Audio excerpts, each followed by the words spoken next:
Most people are terrified about being alone. They fill every quiet moment with noise, scrolling, texting, watching, doing anything to avoid the silence. But what if I told you that the reason you feel stuck, lost, or drained is because you never spent time alone with yourself? Isolation isn't punishment, it's power. The most successful, grounded, and fulfilled people I know all have one thing in common: they protect their alone time like their life depends on it. Because it does. You have to have alone time. Welcome back to the Marcus Allgood Show. I appreciate everybody listening and watching and sharing the show. We've been getting out there a little bit more, and I really appreciate that. I learn something new every week when I put these podcasts together, and I hope you get some value out of it and share it with some friends. So why do people avoid isolation? I know I do. It's taken me a long time to not avoid isolation. Like, I always used to have the radio, like some kind of music going, or now it's like I'm scrolling through TikToks while I'm cooking, or, I can't just sit in silence for a long time. And the older I get, the more I get to do it. Like, I get to sometimes just drive to the shop with no music on, nothing, just me and the road. We're driving back from Pensacola, sometimes on a long drive. You just sit there and just go with it. Sometimes I'll go with 1,000-meter runs and just not listen to any music, not have the AirPods on.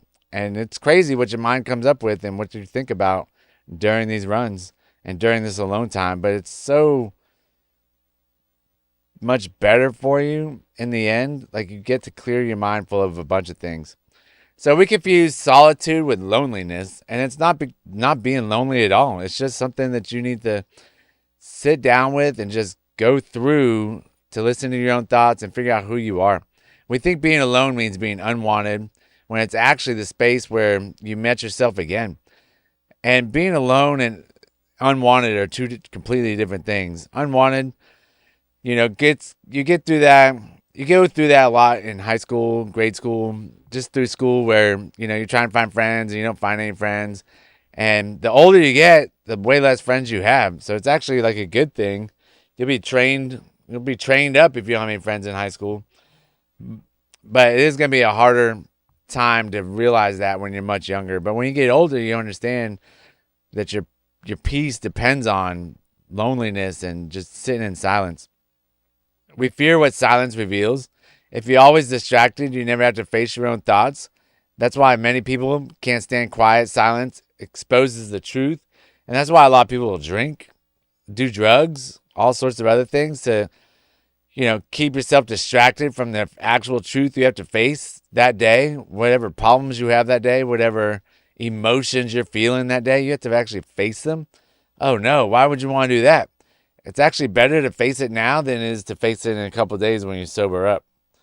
We are definitely overstimulated. Notifications, noise, and social media have trained us to fear stillness. We become addicted to the noise because it drowns out the discomfort. I find myself, as soon as the phone goes off, like, it's really hard for me to just not answer a text. It's really, really hard. And sometimes I do it. Sometimes I just won't. I'll just turn the phone back off. I just won't answer it. And it's almost like, it's a full-on addiction for sure, but I can break it every once in a while. And just to, sit here in silence, to not do anything, when you're making dinner or, out running or just hanging out in the car, it's hard. It feels like you're bored. You really need to do something. And you're looking at your phone and you're like, no, just leave it alone. And then you turn the screen back on. Whew, it gets crazy. We crave validation. Some people stay constantly around others because they need approval to feel enough. Alone time feels empty when your worth depends on external attention. I know that used to be the way I was. Now, with the wife and the kids, like, I value my alone time that I get. I get to do this. Obviously, it's taking up another spot, but there are, I'll probably go full clothes next and just hang out. It's not a bad thing to not be with somebody all the time. It is okay just to be with yourself, especially if you like yourself. It's also going to teach you how to like yourself by being alone and dealing with the emotions that you have going on in your head and dealing with the thoughts that you have going on. It can be tough at times, but in the real aspect of things, it's a lot better. There are times when I get just so tired, I'm burnt out. Not really burnt out, but I'm just so tired. I'm like, oh my gosh. Start having all these thoughts of, sad music going, and you just like everything's caving in on you. Like, I just don't know what to do. What is going on? Like, why do I feel this way? I'm feeling heavy. I'm feeling like my mind is just not there, and I'm feeling all cloudy. I'm like, oh my gosh, I gotta go to bed. I've got to get some sleep tonight. And usually the next day, wake up and I'm like, whew, I'm me again. It's okay. It's just a lot of times it's just you get so tired and you're just so on the go all the time. If you can't be alone with your thoughts, it's not loneliness, it's your feeling. It's avoidance. If you can't be alone with your thoughts, it's not loneliness you're feeling, it's avoidance. So just think about that. It's not that you're lonely, it's the fact that you are avoiding something and you need to figure out what you're avoiding at that time. Could it be your emotions? Could it be something that you have to do tomorrow? Is it something that, like a hard conversation you have to have? Is it going to work? I mean, there's all sorts of different things that you're going to have to face that you're avoiding. And just once you face it, it's really not that bad. It's not as bad as you think it's going to be up in your head. The purpose of solitude brings clarity. When you disconnect from the noise, you reconnect with your truth. You get to find out all sorts of cool stuff about yourself and just the things that you could be doing with your time instead of scrolling through social media, listening to the music. There's different things that go on in your brain that just makes it kind of more exciting to be alone and find out what you think about. And when you're thinking about those things, write them down. Keep a little journal and look back on them and see what your brain came up with. See how you're feeling that day. It's really powerful when you go back and read this stuff. Solitude heals. It gives your nervous system space to slow down and recover from chaos. A lot of us live in chaos, and I know I do. I'm not going to say I wish I didn't. I just don't know any other life without it. Like, I don't know what it's like to have your brain not running 100 miles a minute all the time. Apparently some people do. Good for them. Proud of them. And that's exciting. But my brain is constantly going. Like, the only time it really shuts off is before bed. And I have to really practice hard to fall asleep. Solitude sharpens focus. Without distractions, you can think deeply and solve problems faster. That is 100% true. If you go out there, turn off your phone, turn off all distractions on your computer, you get a lot done in 30 minutes than you can when your phone is dinging and red bubbles pop up and, the kids are jamming out, calling after you. You got a timer for your food you're cooking and you're trying to do everything. Like, it slows yourself way down. Solitude builds self-trust. You start hearing your own voice instead of the world's noise.